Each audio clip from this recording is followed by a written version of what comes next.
Olá, seja muito bem-vindo, bem-vinda a mais um Mercado em Movimento. Aqui você vai ter sempre uma entrevista instigante, um momento importante para o seu aprendizado, para você entender mais dos bastidores do mercado em todos os segmentos, não só na Paraíba, no Nordeste e no Brasil.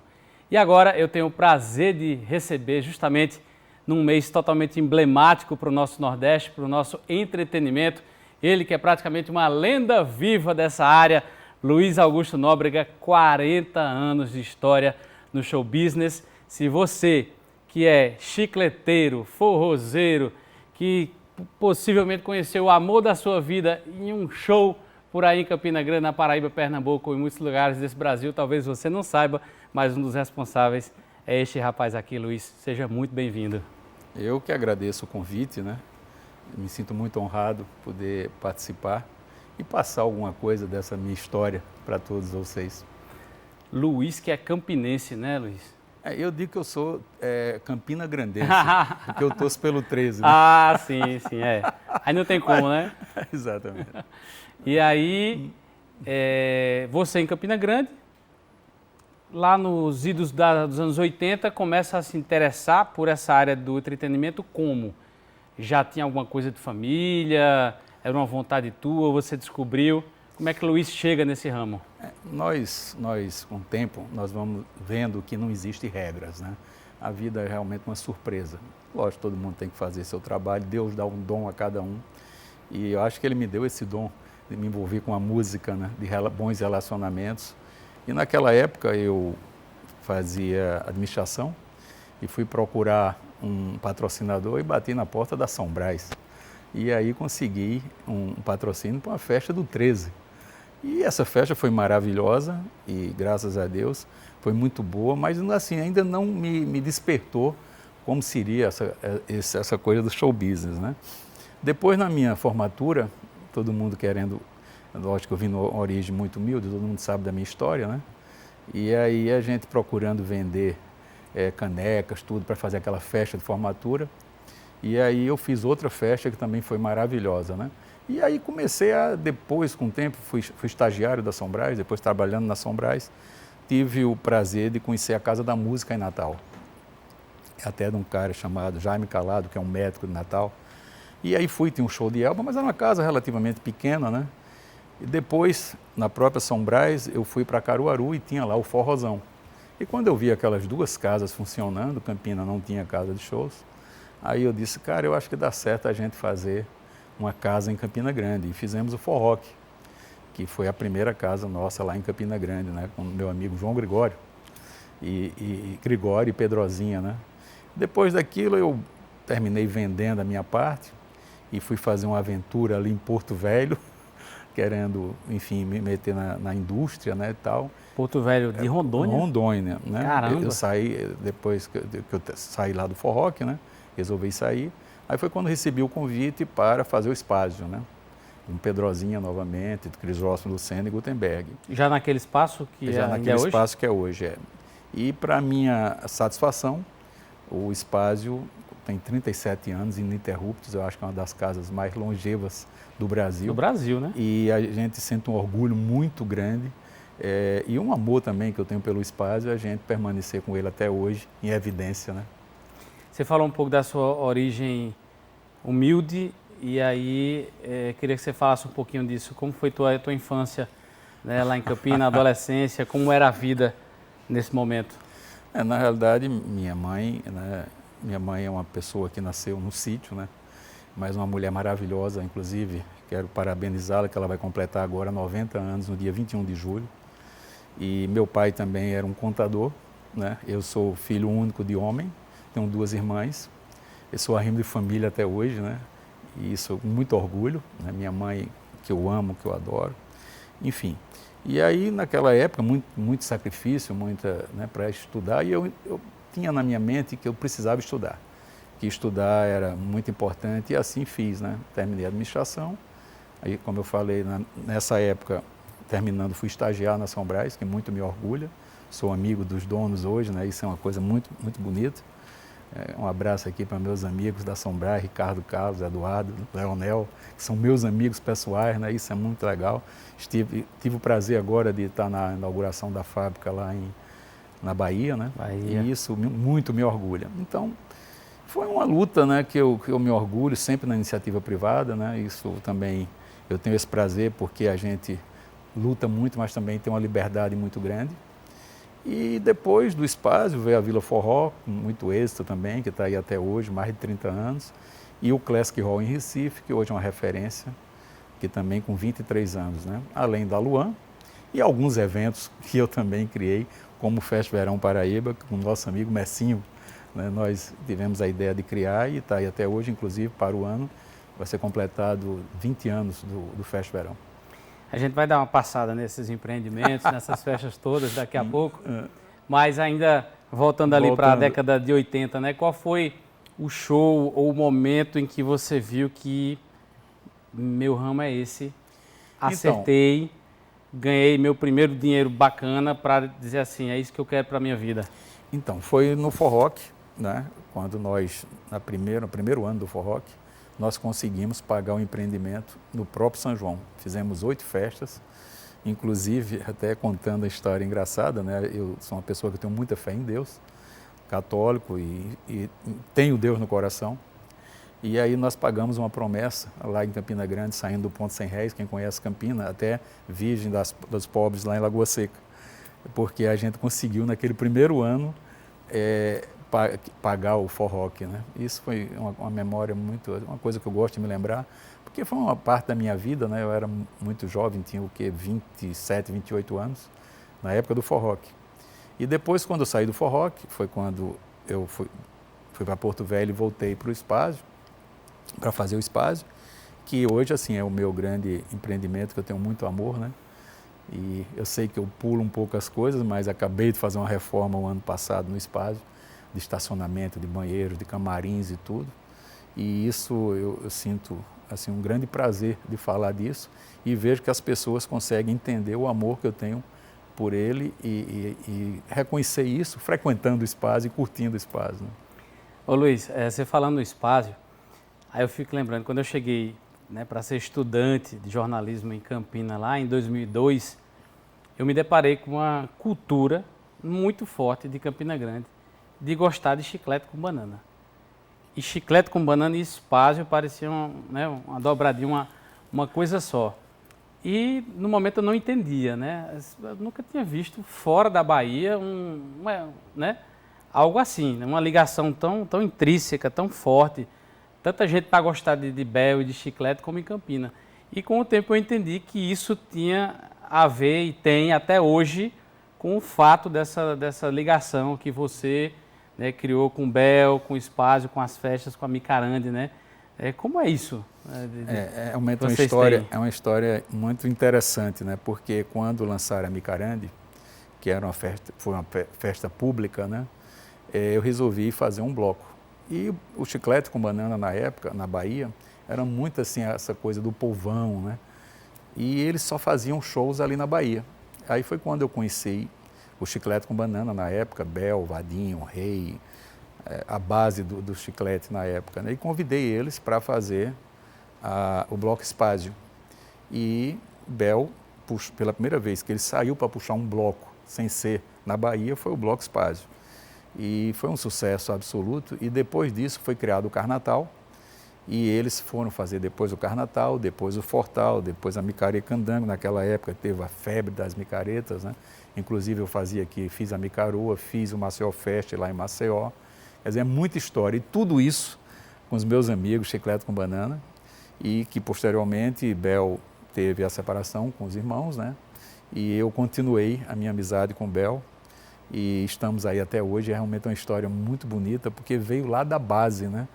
Sem falar um detalhe que na campanha de Collor, ele tinha uma música que chamava Fé Brasileira, que Collor adotou para a música da campanha dele, Se Liga Brasil, Eu Sou Brasileiro. Sim, sim. E nós fizemos aí, foram contratados 70 shows, só fizemos 35, mas a história muita gente conta, é engraçado que pessoal tem aquele folclore de dizer que a gente ganhou muito dinheiro naquela época. Eu sei que Bel, eles só fizeram 35 shows, mas receberam os 70, né? E foi uma coisa assim fantástica. Então, assim, gerou uma história. Já fizemos Bel em Cancún, já fizemos Bel, enfim, várias e várias ações que a gente imagina, e ele sempre acredita naquela ideia que a gente tem, né? E está aí hoje a Namoradrilha, eu estou assim, muito feliz, eu fico até muito emocionado de falar, porque quem viu... Lotou de novo. Lotou, além de lotar, foi eu chamo de energia boa, né? Foi uma coisa fantástica, você não vê uma briga, uma multidão de mais de 70 mil pessoas e você vê aquele carinho, né? É tanto que eu estava vendo os vídeos e ele agora descobriu que tanta criança que estava, né, com os pais ali, tudo fazendo coração para ele, que ele tem uma música, faz um coração, e ele filmou isso e depois comentou comigo a emoção que ele tem, como você falou, de estar em Campina Grande. Ele considera, quando ele até desceu do avião dele agora, ele falou que estava pisando no solo sagrado, né? Porque é a história, né? Eu acho que essa vida... Ajudou a divulgar a própria Chiclete Brasil inteiro, né? Saiu da Bahia, ganhou força no resto do Nordeste e depois... Muito bem, você foi muito feliz com isso. Aí depois, hoje é uma banda nacional, né, que eu me orgulho muito e tenho o prazer de dizer que sou muito amigo de Bel. Nós somos, enfim, uma pessoa fenomenal, um cara... Pois aproveite. Sem profissionalismo total, né? Pois aproveite que você é amigo e parece que você toma a mesma coisa que ele para dizer o que é que vocês fazem para já ter esses anos todos de estrada e não ter uma prega na cara direito. Bel canta ali 2 horas, parece que quando termina, parece que pode botar ele de novo no trio para começar, que ele faz de novo. Rapaz, quanta energia. Eu não sei, não tem uma fórmula assim para a gente explicar, é uma coincidência muito boa, né? Porque realmente Bel é um cara muito conservado, é o profissionalismo dele, né? Eu me lembro que na época do Chiclete, ele tinha um camarim dele separado, porque ele não ficava com o outro pessoal da banda, né? Porque o pessoal gostava de tomar um uísque e tal, e ele não, ele preferia ficar sozinho ali tocando. É a coisa do profissionalismo mesmo, né? Eu sempre digo que nada é por acaso, né? E Bel passou um sufoco grande quando ele decidiu separar do Chiclete.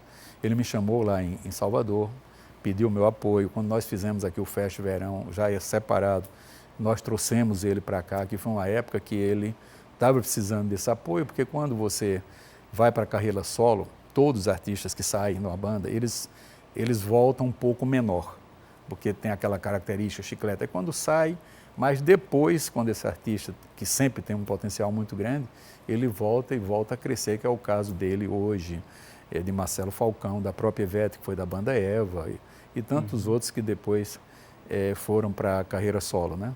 E ele, enfim, é um cara que se cuida muito, né? Bel treina, Bel não bebe, Bel não fuma.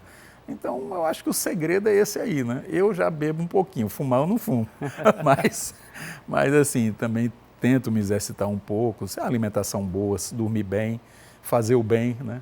Eu acho que isso aí contribui para a gente... Procurar estar feliz, né? Estar feliz. Faz uma diferença danada eu também acho isso, ter bons amigos, né? E também procurar fazer uma história, porque o dinheiro é uma coisa que ninguém deve nunca subestimar, a gente precisa do dinheiro para sobreviver. Mas não só se vive só do dinheiro, né? Você tem que ser feliz, você tem que ter amigos, você tem que ter o prazer. E a gente sente que quando o Bel sobe num trio daquele, parece que ele rejuvenesce, porque ele está vendo ali que o pessoal está emanando para ele uma energia, um amor tão grande, cara, que já rejuvenesce. Eu imagino que seja algo dessa forma. Né? Quando você vai só pela grana, a gente sente, né, que a gente tem experiência disso, que o show não é o mesmo, né? Que as pessoas até, o show foi bom, outros nem tanto. Os de Bel todos são bons, porque ele se entrega, né? Eles e a maioria dos artistas, né, vamos dizer assim. Então, eu acho que é um dos segredos. Vou falar uma palavra aqui para ver se você concorda. Propósito. Propósito. Né? O propósito não pode ser o dinheiro dele, claro, é necessário, está ligado ao sucesso também, mas assim, quando o propósito está na frente, talvez o resto, por gravidade, apareça... Né? Eu ouvi de Washington Oliveto, que foi um grande publicitário de São Paulo, né? Um cara muito inteligente, dizendo que Deus dá um dom a cada um de nós, e nós temos que descobrir qual é o nosso dom e fazer aquilo, né, que você sabe fazer, que você gosta de fazer. E isso termina você fazendo uma bela história, né? que é o que você deixa o seu legado na vida. Lógico, ganhar dinheiro é uma bela consequência, mas não é tudo, né? Eu não estou aqui contra ninguém ganhar dinheiro, mas quantas vezes a gente vê gente ostentando ter tanto dinheiro, mas quando você vê, está numa foto sozinha, não tem um amigo, não tem aquela interação, aquela coisa de amor, né, vamos dizer assim, que eu valorizo muito. A própria saúde, né? Saúde, que é tudo, né? Então, eu acho que é essa filosofia, né? A gente ter esse propósito, fazer a história, até porque todos nós sabemos que a única certeza é que todo mundo vai, né? Ninguém leva nada, né? Tudo, enfim. Então, você tem que viver bem, fazer o bem. E eu acho que Bel faz isso, eu procuro, eu também faço, né? E gostaria que muita gente fizesse, que é muito gostoso, você tem muitos amigos, não tem preço. Ô Luiz, aí a gente vem ali, final da década de 80, né? Começo ali de 90, você, enquanto dono de casa de show, contratante, né? Em que momento você passa a observar o viés de ter uma empresa, né, para promover artistas, para lançar, para ser o empresário deles? É como eu te falei no início, não existe regra, né? Essa coisa de se tornar, ter uma empresa que cuida dos artistas. Eu, naquela época, que eu só tinha as casas, eu comprei o São João do Mastruz com Leite todo, nosso amigo Emanuel Gugel. Eu tive essa iniciativa, né? Eu sempre fui um pouco ousado, acredito nas minhas ideias, tá? E boto para frente, né? E aí ele chegou, me lembro, que disse, Luiz, eu vou te vender mastruz com leite, que mastruz com leite era a maior atração na época do São João. Sim. Mas você não vai levar só o filé, você tem que levar o osso também, você tem que levar cavalo de pau. E aí eu... Mas que osso, hein? Aí eu peguei... Pau depois se mostrou... Eu peguei durante 3 anos, fiz isso durante o São João, até com um amigo meu do Natal, que hoje é prefeito de Natal, muita gente conhece, que é Paulinho Freire, foi meu sócio nesse projeto, né? E foi muito vitorioso. Aí teve uma época que sempre tem a concorrência, eu comecei a sentir que os caras estavam meio que um pouco de inveja e foram atrás do Mastruz para tomar essa história, né? Mas aí Deus é sempre muito bom, cara. Quando eu cheguei lá, que esse 4º ano eu não fiz, eu saí de lá, falei com o Emanuel Gugel, não, tudo bem, fizemos 3 anos, beleza, eu só vim aqui saber que a gente não ia fazer o próximo e tal. Quando eu estou saindo lá da Sunzum, em Fortaleza, João da Condil, um grande amigo meu, me liga dizendo que Chimbinha e Joelma estavam no escritório dele querendo um empresário e me convidou para ser empresário. Foi aí onde eu fundei a Luan, e a Calypso foi para a Luan nesse mesmo ano, né, que eu a rigor perdi o Mastruz com Leite, e a Calypso fizemos uma história linda aí, chegou a ser a banda mais popular do Brasil. Aí depois da Calypso, ou junto com a Calypso, veio Sarra Rodada, que foi outra banda que é o nosso amigo Raí, né? Sim, adoro muito, Eugênio, Juninho, os donos da banda, são meus amigos. É isso que eu digo, quando eu começo a falar dessas pessoas, é muito gostoso, né? São pessoas que a gente tem uma história, tem um respeito muito grande. Aí depois veio o Wesley, né? Um menino que eu conheci do início mesmo, né? A gente deu toda a estrutura que ele precisava. E eu sempre dizia uma coisa para ele, que até hoje a gente brinca, eu dizia, eu vou fazer de você um ídolo, né? Vou fazer de você um ídolo, e hoje muito me orgulha eu dizer que nós conseguimos fazer, né? Para a gente, mesmo a gente hoje estando separados, mas de boa, ele está fazendo um excelente trabalho, e nós estamos com outras bandas, e nesse mesmo período, já com o Wesley, nós também tivemos o privilégio de fazer um trabalho muito bom com o GD, que infelizmente teve aquela fatalidade, daquele acidente, mas GD, para você ter ideia, o pessoal da Globo Rio, naquela época tinha um programa que apresentava de auditório, um programa muito famoso. Só Toca Top. Só Toca Top. E uma coisa incrível, uma coincidência, no dia que eu recebi a ligação da Globo dizendo que GD poderia ser o apresentador que o Wesley tinha sido já, e vários artistas, assim que o cara falou comigo, eu recebi a notícia do acidente, cara. Eu ia comunicar a ele naquele dia que ele ia apresentar o Só Toca Top, né? Então ia ser uma coisa muito bonita, né? Mas a vida, enfim, quando eu digo que não existe regra, é porque, irmão, é ter muita fé em Deus, né? Para fazer tudo certo, ter a coragem de fazer, porque ninguém sabe realmente o que vai acontecer. Eu tive com o Gabriel algumas semanas antes do acidente aqui uma pauta.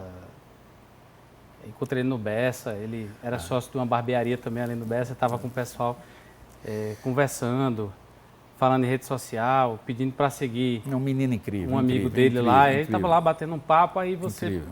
não vê mais, aí um dia chega uma notícia, você abre um jornal. Cara, aquilo é um impacto tão forte, tão grande, que a gente fica sem respirar no momento. Né?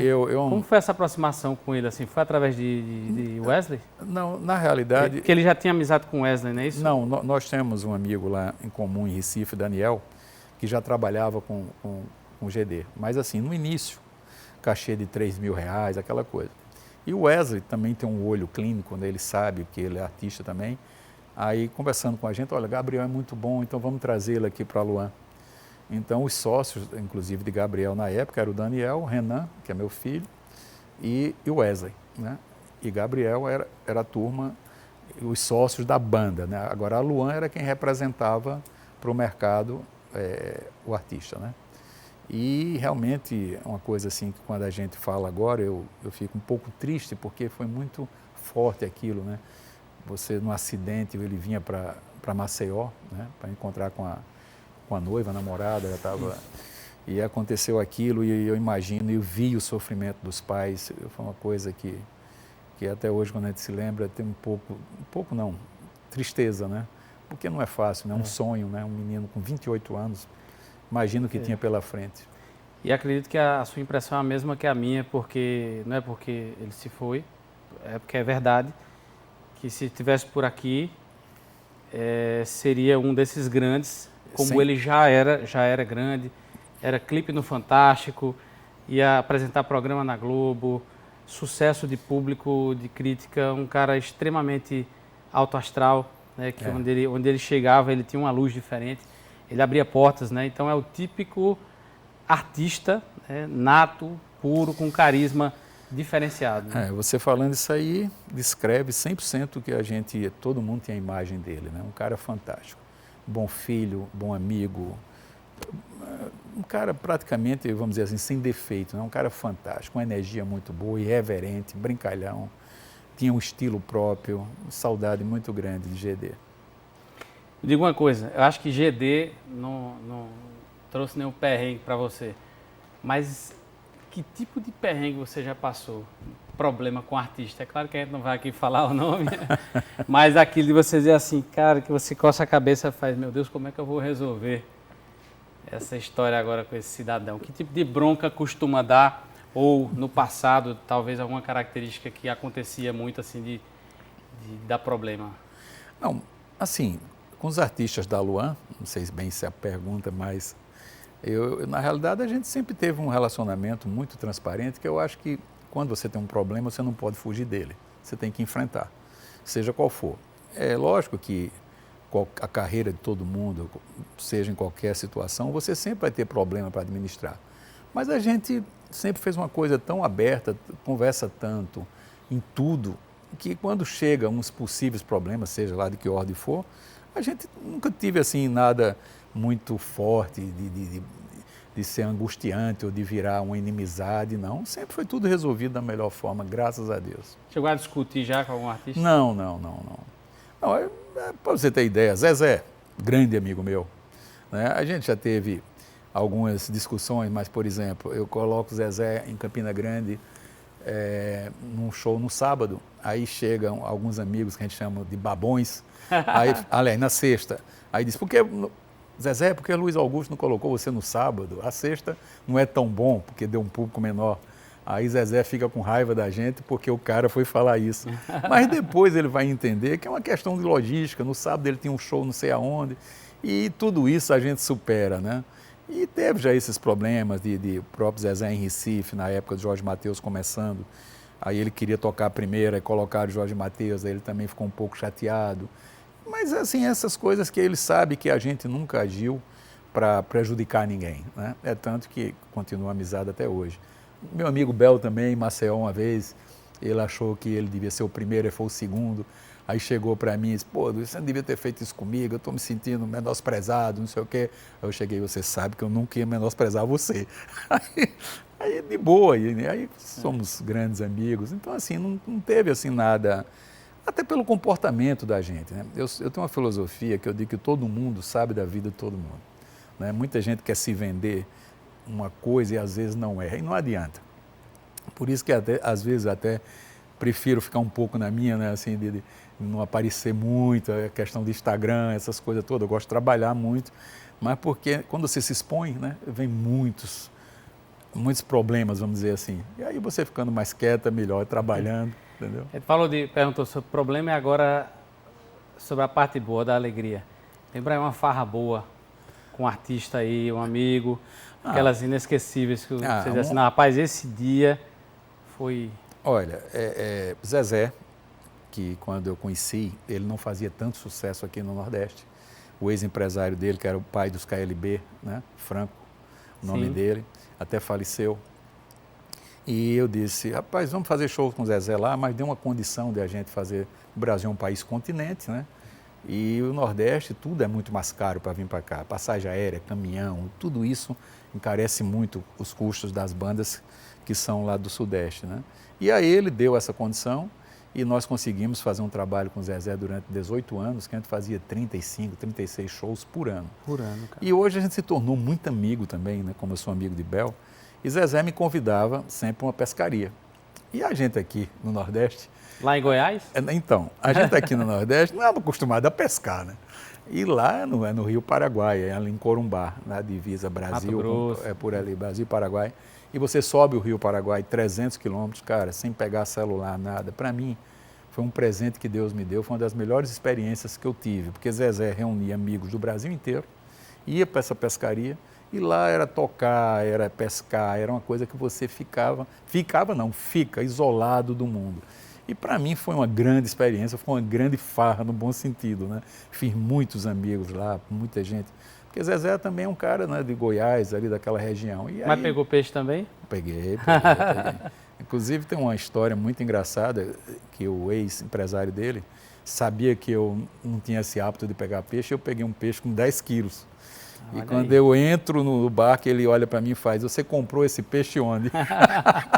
Aí eu fui cair na dele, né? Eu fiquei com raiva. Enfim, tem esse sotaque engraçado nosso aqui, que eu cheguei e disse, cara, eu pesquei o peixe. Não, você comprou, não foi com aquela... E todo mundo zoando comigo, porque sabia que ele estava fazendo uma pegadinha comigo, né? Aí eu ainda fui dizer assim, cara, eu lhe juro que eu pesquei. Eu o quê? Porque eles não falam, lhe juro, né? Eu lhe juro, essa aí coisa. Aí tudo vira piada, Aí né? tudo vira piada. Aí, como eu digo, sempre foi uma cachaça muito, muito legal. Essa cachaça que eu digo, uma diversão muito boa, né? E a gente tinha falado agora há pouco de mastruz com leite. A década de 90 ela é absolutamente decisiva, né, para o forró eletrônico, né? E Mastruz foi só, né, uma banda, uma das primeiras com que você teve esse contato, né? E essa banda mais ali do início desse tipo de forró. Mas aí depois a gente citou aí Saia Rodada, um aqui paraibana, né, que é um ícone, Magníficos. O que é que você conta pra gente de Magníficos, da tua relação com essa banda? Tem uma história fantástica com Magníficos, que é outro grande amigo meu, que é meu sócio no Classic Hall em Recife, que é Jotinha, até um abraço para ele, cara fantástico, todo mundo conhece. E essa banda, a gente começou a ouvir que ela estava estourada, né? Que era de Monteiro, e eu contratei ela em Campina Grande. Depois levei para Recife, que o primeiro fez shows com Magníficos em Recife fui eu. As rádios não tocavam esse forró. Eu me lembro que eu cheguei numa rádio lá, que era a Rádio Pioneira, em primeiro lugar, e o dono era Ricardo Pinto, e ele chegou e disse, para tocar esse forró aqui tem que pagar caro. Eu disse, eu pago. E aí paguei, fiz o primeiro show, e foi um show incrível, né? De muita gente. E hoje eu tenho o prazer de Jotinha ser meu sócio lá no Classic Hall. Tudo nasceu Tudo nasceu dessa história também.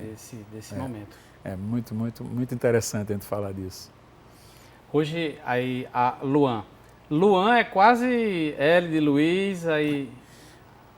Se trocar o U com A fica Augusto, né? Luiz Augusto Foi Nóbrega. Foi intencional isso? Olha, as pessoas perguntam, né? Eu acho engraçado. Eu creio que não, mas deu certo, né? Luan, Luiz Augusto Nóbrega. Luan ficou legal e a Luan ficou famosa que só, né? Muita gente fala.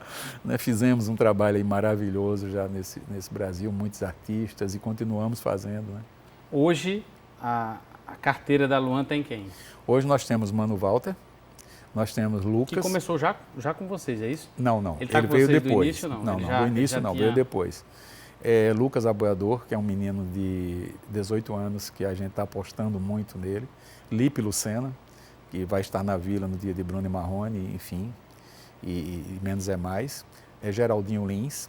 E a Luan também, ela, desde a época do Mastruz, que eu falei que a gente fazia as excursões, hoje a Luan, praticamente, nós fazemos a maioria dos shows de Roberto Carlos aqui, de Djavan, de agora Zé Ramalho, enfim, vários artistas nacionais, né? Então aí nós fazemos aqui no Nordeste inteiro bastante excursões também, além dos artistas. E tem um nome que parece inusitado, né? Que é o do Marcelo Falcão, né? Marcelo Falcão, também, grande né? Que é um amigo cara que meu. vem do rock, né? Saiu do Rapa, do né? Rapa, carreira solo e é da Luan. Não, ele já foi da Luan, mas hoje não é mais, mas continua um grande amigo meu. Inclusive me convidou agora recentemente para ir para o Rio, para passar 2, 3 dias lá com ele. Eu acho que isso é que é legal, entendeu?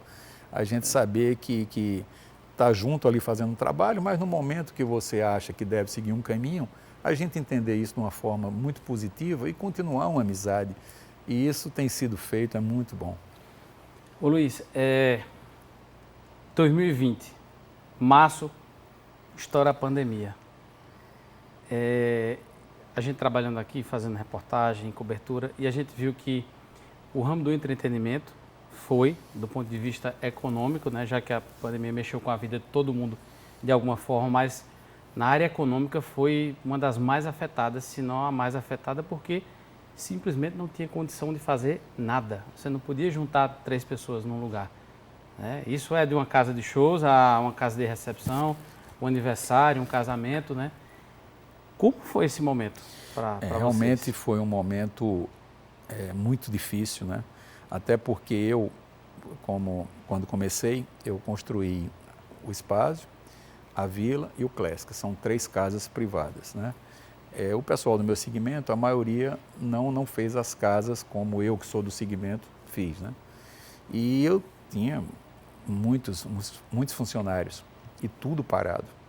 E o pior, porque qualquer ação que nós fizéssemos de show que ia ter alguém, a mídia vinha em cima, aquela coisa, né? Batia, e a gente era assim, tudo era o show, não podia, às vezes podia muita coisa, menos o show. E nós sofremos muito com isso. Teve até um episódio que eu me emocionei com o meu contador lá em Recife, com o advogado, que eles chegaram: Luiz, você vai ter que demitir todo mundo. E tinha 41 pessoas para ser demitido. E aí ele disse: olha, já preparei tudo aqui, a melhor coisa que você faz, porque ensaiava que ia voltar e não voltava, né? Eu sei que eu cheguei, eles dando essa maneira de resolver isso com a razão, aí eu pedi para falar e disse: olha, eu não quero demitir ninguém. Se vocês quiserem continuar aqui, nós vamos fazer uns gestos financeiros e quem quiser pedir as contas, segunda-feira, aceitar essa proposta, segunda-feira pode falar com o departamento pessoal que a gente libera.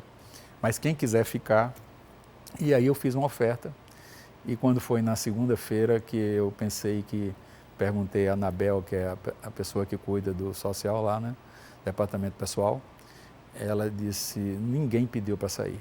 E eu fiquei muito, muito feliz com isso e continuo até hoje. E aí foi que eu vi que eu, como administrador, eu devo administrar bem, porque as 3 casas se mantiveram e eu agora, recentemente, até fiz reformas e estão aí em evidência, tanto o Classic, quanto o Espaço, quanto a Vila. Mas não foi fácil, muito, muito difícil. Mas Imagina. É aquela história, a vida é isso mesmo, né? A gente tem que encarar, como eu digo, não adianta fugir de problema, tem que resolver, né? E para todo problema tem solução. Então eu creio nisso e tenho essa coragem também de falar e de fazer, né? Porque se ficar só de dizer a coragem de não fazer, aí as coisas não se realizam. E a movimentação para esse São João 2025? O que é que tem de novidade? São João 2025, nós somos assim, os heróis, né? Porque todo mundo que sabe do showbiz, né? Antigamente você tinha Campina Grande, Caruaru, que seriam os grandes polos, né? E você não tinha uma força de festa pública como você tem hoje, né? Mas a gente tem que encarar, como eu falei aqui, né? Encarar as dificuldades, né? Hoje você vê a Paraíba, Santa Luzia faz festa, que fazia antes, Patos, Santa Rita, Surubim, Caruaru, Petrolina, Gravatá, Bananeiras, Maceió. Mas temos que nos adaptarmos, né? Para a gente sobreviver. E como eu tenho a vantagem de ter as casas prontas, a gente não precisa tirar do chão, né? Também temos a história nossa no show business, das bons relacionamentos com os artistas. E aí oferecemos o conforto das casas, coisa que é muito importante. As casas são cobertas, você sabe, São João chove muito, ano passado mesmo choveu muito, então a gente tinha a vantagem, todas as nossas casas, você tem esse conforto. Aí reformei todos os banheiros. Então, são esses desafios que nós vamos conseguindo competir, né? Porque, por exemplo, o show público, ele tem muito apoio financeiro, mas ele também tem uma despesa muito grande, porque você tira ele do chão. Então, para você montar uma estrutura hoje, ela acompanhou o cachê dos artistas, é muito caro. E nós já temos nossas casas, né? E isso nos ajuda bastante. Eu agradeço ao nosso bom Deus a gente ter tido essa coragem, né, de investir, e principalmente em Campina Grande, né? Moro em Campina Grande, voto aqui em Campina Grande, sou paraibano, lógico, e muito me orgulha essa coisa que eu falei no início de fazer história, né? Podia pegar e dizer, eu não vou fazer esse investimento aqui no espaço, mas eu digo, mas se eu não fizer, eu for deixar um dinheiro aplicado, vai render, vai ser legal, mas a minha história vai acrescentar o quê, né? Muita proposta para comprar ali o espaço, você recebe? Olha, nós tivemos uma bela proposta da universidade antes da pandemia, mas eu tenho uma filosofia, né, com meus filhos, eu até brinco, né, que o homem não deve dever. Eu falar isso aqui, mas é engraçado, mas quem me conhece sabe, isso foi uma coisa do meu avô. E eu sempre dei meu passo como eu posso, né, meus passos. E aí você não dever, eu não estava precisando vender, né? Aí eu resisti e continuei com o espaço, e eu tenho certeza, como se eu tivesse vendido, estaria bem lá, economicamente, um bom dinheiro, me ofereceram uma bela grana, mas não estava tendo o prazer que eu tenho hoje de continuar fazendo isso, São João, passando para os meus filhos, né, que trabalham comigo, os meus sócios, né, os meus amigos, que a gente vive isso, e isso é uma coisa que não tem preço. É mais ou menos como o Bel faz, né? Bel hoje, graças a Deus, conseguiu ficar capitalizado e tudo, mas ele ama trabalhar, né? Então ele quer estar com o público. Outro grande exemplo, Roberto Carlos.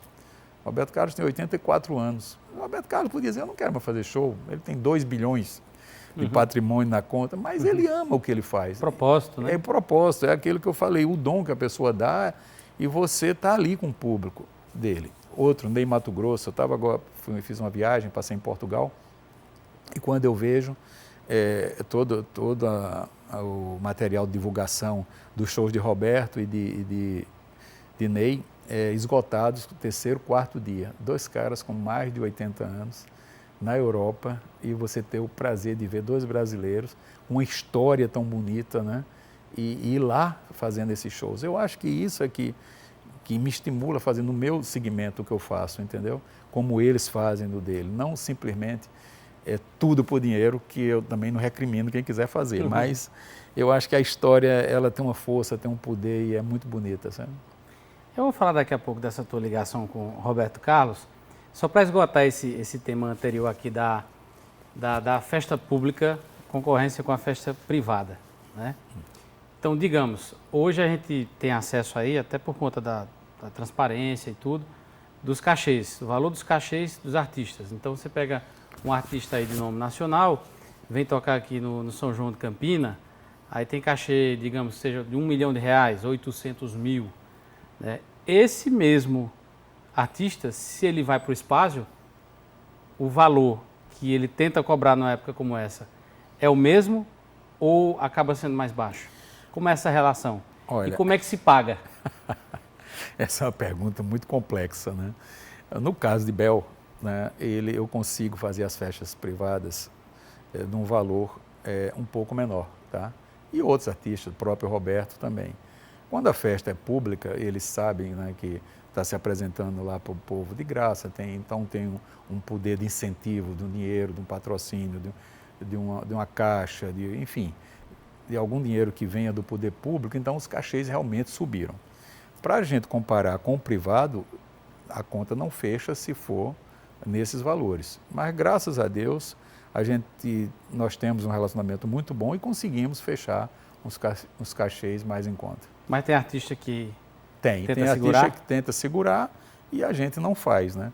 Eu vou pedir para você não perguntar quem, mas alguns eu deixei de fazer porque realmente o cachê sobe bastante e você vai lá, a conta não fecha. Então, cabe a você se faz ou não, né? Tem alguns que são, podia citar alguns que são mais duros nesse sentido? São todos meus amigos, eu vou preferir pular essa pergunta, porque é um direito de cada um, né? De você fazer, mas como eu digo, cai naquela história que eu falei de que Milton Nascimento já falava, o artista tem que estar onde o povo está. E eu acho assim, eu imagino, se eu fosse cantor, eu ia imitar um Roberto Carlos ou um Bel, porque eu queria estar junto com o meu povo, né, fazendo aquela festa lá para eles, porque eu não tem preço. Os artistas só vão sentir isso quando eles realmente, porque você sabe que tudo na vida passa, né? E quando o sucesso passa, eu acho que a coisa pior para um artista, eu imagino que seja, é ele não estar colocando um grande público como talvez ele já tenha colocado, coisa que não acontece com o Roberto, até hoje, né? O Roberto e tantos outros também, né? Eles vão lá e colocam aquele público. Mas Roberto é ícone máximo, né? É ícone máximo. Não é à toa. Acho que a gente pode falar isso despreocupadamente. É um Pelé. O Roberto é o Pelé. Pelé da música. É como o Bel num trio elétrico, não existe nada igual, nem vai existir. Nunca vai existir. É um cara que, quando está ali naquele trio, ele consegue passar para aquelas pessoas uma energia, uma alegria que só Deus se explica, a gente não sabe explicar. Apesar de não ser ainda da velha guarda, mas eu tenho a discografia completa de Roberto Carlos.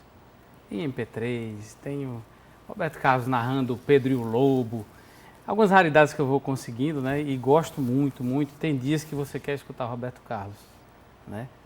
E o que a gente, enquanto fã, queria muito ou sonha é, às vezes, ter um dia, né? Um momento para tirar uma foto, para conversar 2 minutinhos, né? E muitas vezes passa a vida e não consegue. Então, para você que já desfrutou e desfruta tantas vezes da presença, da amizade de Roberto, né? Como é Roberto na intimidade? Outras pessoas já falaram sobre isso, mas para você, como é o nosso Robertão? Rapaz, eu vou contar umas histórias de Roberto aqui, incrível, que eu passei com ele. Quando eu estava começando, eu queria fazer Roberto e tinha um empresário em Recife chamado Pinga, que era um cara muito poderoso. Na época não tinha tantos produtores de shows como tem hoje. E eu perguntei se ele fazia show em novembro em Campina Grande, que eu tinha o Spaz, ainda não tinha o Classic. E o Pinga chegou para mim e disse, não, o Roberto só vai fazer show em janeiro. Janeiro todo mundo está veraneando. Eu ia fazer um show em Campina Grande em janeiro, nem Caruaru, que também todo mundo sai. E um amigo meu queria fazer Caruaru, que foi meu sócio, Toninho, do Paládio. Eu sei que dentro dessa coisa de fazer amizade, eu resolvi ligar para o empresário de Roberto. E quem me atendeu foi uma mulher chamada Cássia Gomes. E nessa coisa ousada nossa, nós tínhamos feito Júlio Iglesias em Campina Grande. E eu fiz amizade com muita gente e fiz amizade com ela, só que eu não estava ligando o nome dela.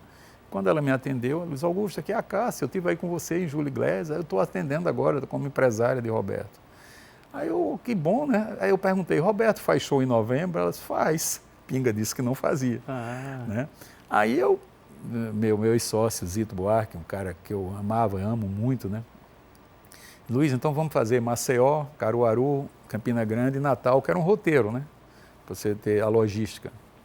E aí eu fiz uma proposta e o Pinga tinha me cobrado $60 mil para me vender para fazer em janeiro. E eu terminei acertando com o Roberto por $27 mil, menos da metade. Caramba! E na época que você queria? Na época que eu queria. E aí fiz e foi maravilhoso e conheci Roberto e ele fez uma grande amizade com um grande amigo meu, Manuelzinho Mota e Bernadette, que são donos do Hotel Serrano em Campina Grande. E eu admiro o Roberto por conta dessa coisa da amizade. Ele ficou muito amigo deles. É tanto que até hoje, quando ele vai para Campina Grande, o pessoal, fica nos outros hotéis, inaugurou hotel tal. Ele disse, não, eu fico no de Manuelzinho Mota. Inclusive, convida para o navio dele, já convidou para tomar vinho na casa dele. Eles são muito amigos de Roberto. Enfim, e aí quando chegou janeiro, eu já um pouco mais ousado, porque eu tinha feito 4 shows, Aí disse, agora as capitais maiores do Nordeste, que é Salvador, Recife e Fortaleza.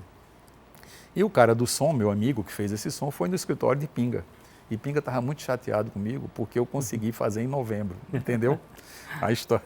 Eles disseram só podia janeiro. A Ciumeira, né? A Ciumeira. E eu não morava em Recife ainda. Mas aí eu cheguei e disse, Frota, o nome dele era Frota, eu acho que eu vou fazer Recife também, porque foi tão bom esses 4 shows. Aí ele disse, rapaz, eu tive lá em Pinga, ele disse que ele perdia um braço, mas você perdia os 2. E você não ia competir com ele em Recife, que era onde ele morava, em Fortaleza e Salvador. Tudo bem, eu vou mandar uma proposta.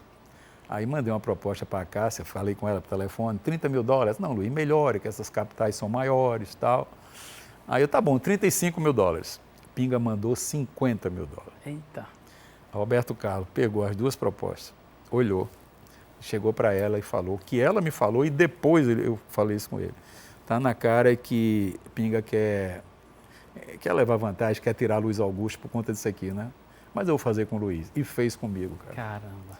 Abriu mão na época de $15 mil, né? Que era Por show, né? Por show, que era um valor absurdo hoje. O cachê dele, mais de $1 milhão. Isso representa hoje, sei lá, uns R$200 mil por show. Então, assim, isso eu até comentei com ele agora. Recentemente ele ligou para mim, porque teve o aniversário dele lá em Natal e nós fizemos na Arena das Dunas, dia 19 de abril passado agora, recente. E era um feriadão e estava aquela preocupação, porque o dia 21 de abril era Tiradentes e era segunda. E ninguém tinha prestado atenção que era um super feriado. Quando a gente abriu as vendas, vendeu rápido 600, 700 mil reais, mas depois deu uma parada. E a última vez que nós fizemos, colocamos 18 mil pessoas lá. E aí, cara, essa venda ficou um pouco parada, porque muita gente viajando no feriadão, e ele ligou, dizendo, Luiz, se você quiser, você pode transferir o show para outro dia. Eu só quero fazer um show bonito para muita gente e tal, e deixou na minha mão. Para não ter pouca gente. Para não ter pouca gente. E eu disse, Roberto, eu confio em Deus e tal. Disse, tá bom, faça o que você quiser. Graças a Deus, deu 14 mil pessoas e ele ficou feliz, né? E foi outra, assim, no capítulo das minhas histórias, essa que eu passei aí por ele foi uma coisa preocupante, mas graças a Deus deu certo, né? Não, e ele foi compreensivo, né? Também. É porque... Então ele tem essas coisas da amizade com o Manuelzinho, de só ficar no Hotel Serrano, essa coisa do dinheiro que ele abriu mão por isso, né? É um cara, assim, que eu sou fã e um pouco amigo, vamos dizer assim, né? É um cara fantástico, não é à toa que é o rei. Você consegue assistir show, curtir, ou quando é um show teu você está ligado em 1000 coisas e mesmo o Roberto Carlos não dá para parar tanto assim? Rapaz, olha, eu sou um cara alegre, sabe? Eu gosto de me divertir, mas eu sou perfeccionista. Durante o show eu posso até ter tomado um whiskyzinho, mas eu fico olhando se tem alguma coisa errada, seja lá o que for, é impressionante. Dá para relaxar totalmente, não? Porque você presta um serviço, né? O seu patrão é o cliente tem que sair falando bem da sua festa, tem que se sentir bem, ter todo o conforto que ele imagina, né? E isso, se você não caprichar, você não vai conseguir.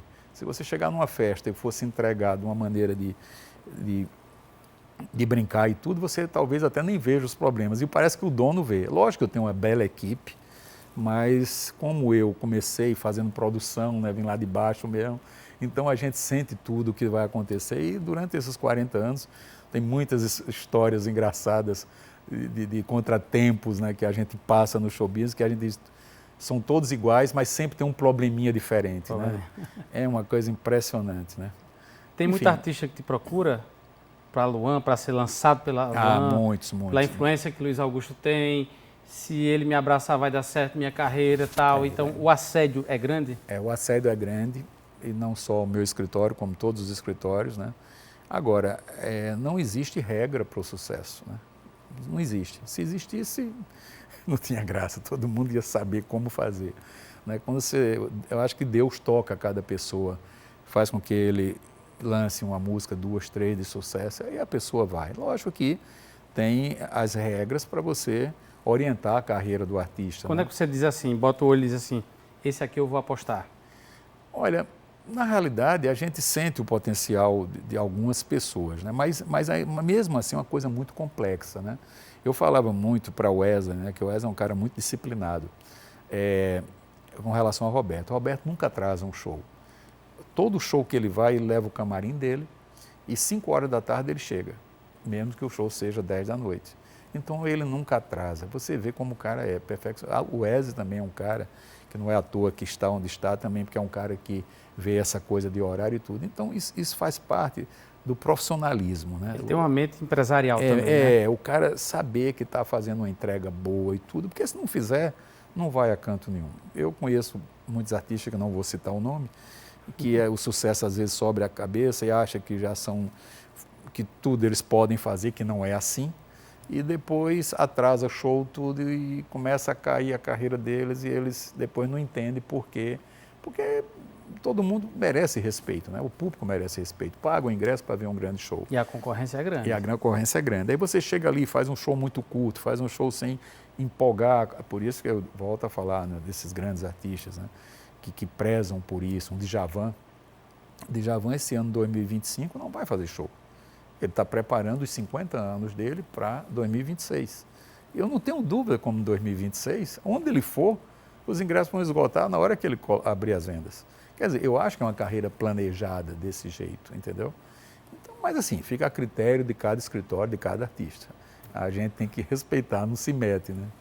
Formato do São João de Campina Grande. Esse formato atual que já vem há alguns anos. O que é que você gosta e o que é que você não gosta? Mas você fala do privado ou do público? O público, vamos começar pelo público, né? Não, o privado a gente continua fazendo, né, como sempre fez. É o formato de sempre. O formato público, essas festas ficaram muito grandes, né? E também elas conseguem belos patrocínios, belos apoios financeiros e fazem, no meu ponto de vista, muita festa durante muitos dias. E óbvio que eu acho difícil o público ter dinheiro para ir todos os shows. E, não sei, eu nunca participei assim do São João, de nenhum São João público, né? Eu faço sempre o privado, me sinto realizado no privado, gosto do privado, mas tenho amizade com todo mundo que faz o público e respeito todos eles. Mas eu acho assim, um mês de festa é muito bonito, é legal, está dando certo, quem sou eu para dizer que devem mudar? Mas eu acho muita festa, na minha concepção. Mas está dando certo, os caras devem saber. Eu não sei como eu digo, eu nunca fiz uma festa pública. Eu não posso opinar muito qual é o custo disso, um mês inteiro, né? Que eu acho muita festa, mas enfim. Ou mais de um mês até, né? Ou mais de um mês. Ano. Eu faço sempre no São João 5 ou 6 festas. E aí eu faço essas festas privadas, que já não são fáceis, né? E a gente já sente a dificuldade. Imagina 30 e poucos dias. Mas aquela história, como é um São João público, vale, né? Porque é festa ali para o povo, tem essa parte pública, né, política, que é a financiamento. Pessoa, financiamento, que a pessoa capitaliza como um bom gestor. Eu quero parabenizar todos que fazem, né? Mas não sei explicar exatamente. Você acha que esse modelo daqui a mais 10 anos ele se sustenta ou o mercado, como é muito dinâmico, ele por si só vai trazendo, obrigando a chegarem diferenças? É difícil você fazer uma previsão assim, porque existe uma carência muito grande dessa coisa. O povo adora festa, né? Então, eu acho difícil essa coisa parar, né? Porque não tem como, você faz uma festa grande, no próximo ano todo mundo cobra pelo menos igual, né? E as pessoas naquela ânsia de fazer, eu tenho a impressão que vai durar muito tempo, na minha opinião. E junto a isso a gente tem, né, a tecnologia, inteligência artificial, né, entrando também no mundo da música, da produção musical. Onde é que isso vai ajudar ou talvez, né, atrapalhar, principalmente porque a gente hoje, se a gente quiser, a gente faz uma música, um jingle, né, com inteligência artificial. A gente já tem aí música que está fazendo sucesso na internet que não tem um artista, não tem um guitarrista, não tem um cantor, não tem nada, né? Então, você que está nesse mercado, os artistas comentam sobre isso, se preocupam com isso já? Hoje, assim, na atualidade, a música está muito rápida, né? Isso é um perigo no meu ponto de vista. Porque você tem que fidelizar, lógico, vem de várias músicas que ficam. Se você vai para um show desses artistas, Caetano, Bethânia, eles cantam aquelas músicas que marcaram e marcam até hoje. E o que a gente vê hoje, até talvez por conta dessa tecnologia, é que as coisas ficaram tão rápidas e tanta informação para tanta gente que todo mundo lança tudo ao mesmo tempo, Spotify, YouTube, e fica uma gama de informação que talvez você não consiga filtrar para ver realmente o que é a música de boa qualidade e tudo. Às vezes são aquelas músicas... perde muito rápido, né? Exato. Tem que ficar lançando, e isso é um perigo porque fica uma coisa que eu acho que dá uma pressão no artista que não é brincadeira, né? Você vê a diferença. O Djavan passa um ano parado para lançar, né? Quer dizer, é uma outra mentalidade, né? Outros não tem que lançar música, lançam músicas demais, né? E aí, para aquela música se destacar hoje com essa inteligência artificial, com tudo, confunde muito, né? E é por isso que o Bel chega ali no trio, como você sabe, você teve em Campina Grande aí no início, desde que a gente conhece, toca praticamente as mesmas músicas e o povo gosta, né? É uma coisa incrível isso. E ele tem o público dele, mesmo que as rádios não estejam tocando, mesmo que o Spotify não estejam mas ele, quando chega, vende tudo e passa o recado. Eu acho que isso é uma coisa que a pessoa tem que analisar, que dá resultado, né? Não só a música, bota essa música, enfim. Mas, de vez em quando, muitas músicas boas surgem também, né? Agora mesmo, o Menos é Mais está com a música P de Pecado, que está outra aí, Diogo e Vitor Hugo, está com uma de Tubarões, né? Que eu achei até engraçado também, em primeiro lugar, mas é música boa mesmo. Porque o que é bom vai sempre prevalecer, né? Não tem jeito. O pessoal sabe o que é bom, o povo sabe o que é bom. Não adianta você querer enganar, você engana uma vez, duas não, né? E aí a música segue, né? Ô, Luiz, para quem começou fazendo show em Campina Grande na década de 80, alguns artistas, né, locais, depois artistas maiores, aí você tem no Classic Hall, quem já pisou lá, um Paul McCartney, Sir Paul McCartney, Elton John, Evanescence e outros tantos, Laura Pausini. Laura Pausini. Para trazer um show internacional. Aerosmith também. A Paul McCartney, na realidade, não foi no Classic, foi no Arruda. E Bon Jovi também. Agora, com esse dólar... Mas foi produção não, quem fez foi a Luan, inclusive. Né? Nossa empresa também faz grandes eventos, fizemos a Expocrato muito tempo, na época que a gente não tinha essa concorrência pública como tem hoje, né? Fizemos durante 11 anos, foi muito, muito gratificante, fizemos uma bela história lá. E Paul McCartney, eu tive o privilégio de fazer 2 dias em Recife, né? Foi um show, um dos maiores artistas do mundo de todos os tempos.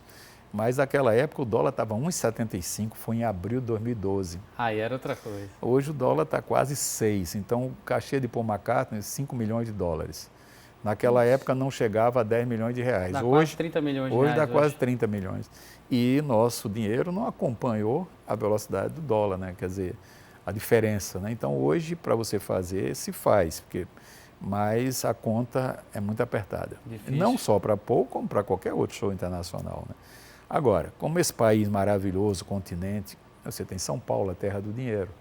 Então os caras chegam ali em São Paulo, 20 milhões de habitantes, uma cidade rica, né, que eu considero a capital da América do Sul. Aí os artistas vão para lá, não, quer ir para o Nordeste? Não. Quem quiser me ver, vem aqui. Para fazer o quê? As pessoas vão. E o pessoal vai vão para lá. Programa, viagem. Né? Por enquanto, então, é uma parada nesses shows internacionais ou já tem alguma coisa aí? Não, sempre tem. Próxima? Sempre tem, né? A gente não pode falar porque existe uma concorrência grande, né? Mas sempre tem. Aí, nós estamos aguardando aí, a qualquer momento nós vamos fazer alguma coisa grande aqui de novo no Nordeste.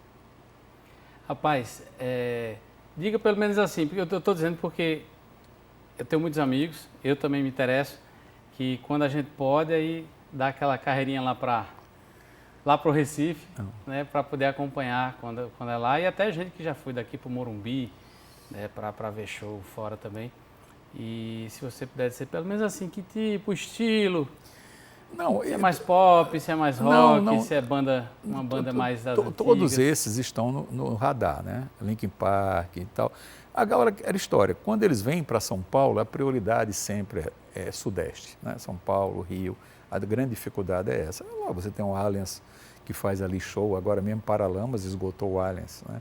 Gilberto Gil foram 4 dias, Caetano e Bethânia 3 dias, que nós tivemos o prazer, o privilégio de fazer 2 dias em Recife. Vamos fazer Gil também, agora na despedida dele em novembro, 2 dias, né?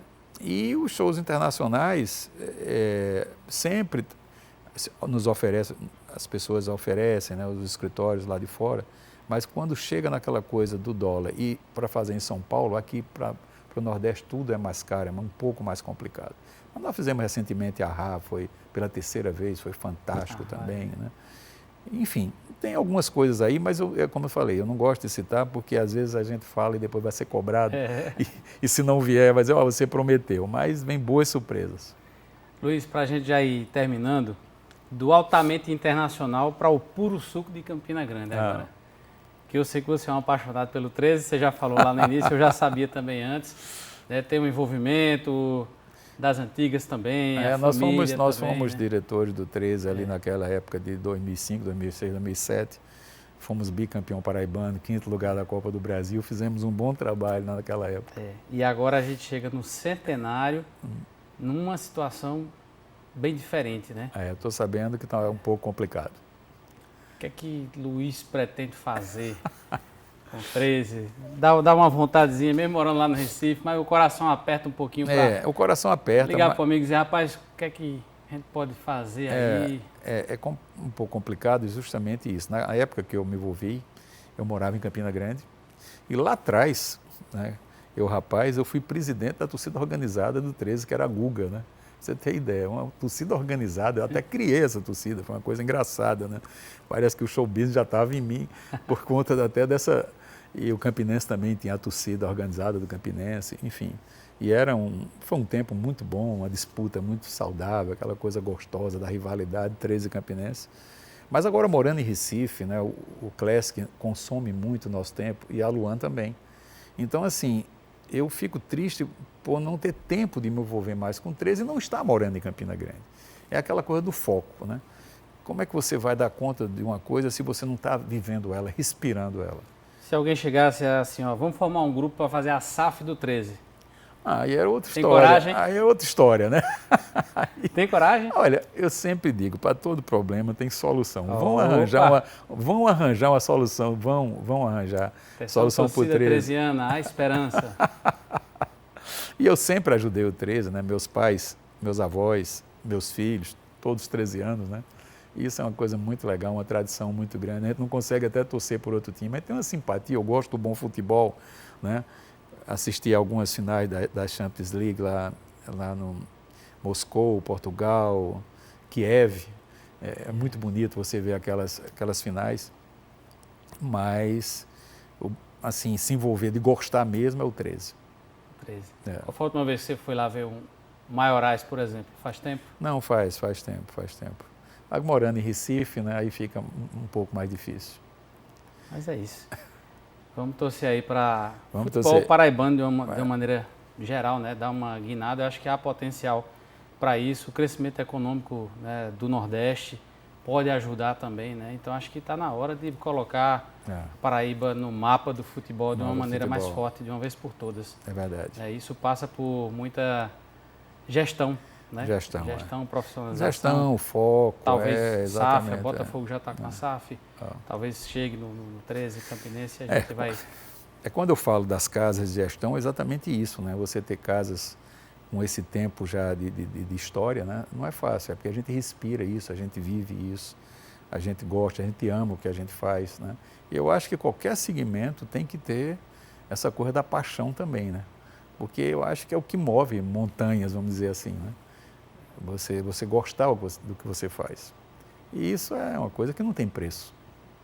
Queria que a gente se despedisse então com um recado seu para quem está começando agora, porque o mercado, claro, ele se renova, né? Mais pessoas vão entrar no ramo do entretenimento ou estão nesse momento procurando se desenvolver, né? A vida vai continuar, a população possivelmente vai aumentar, as festas vão estar aí.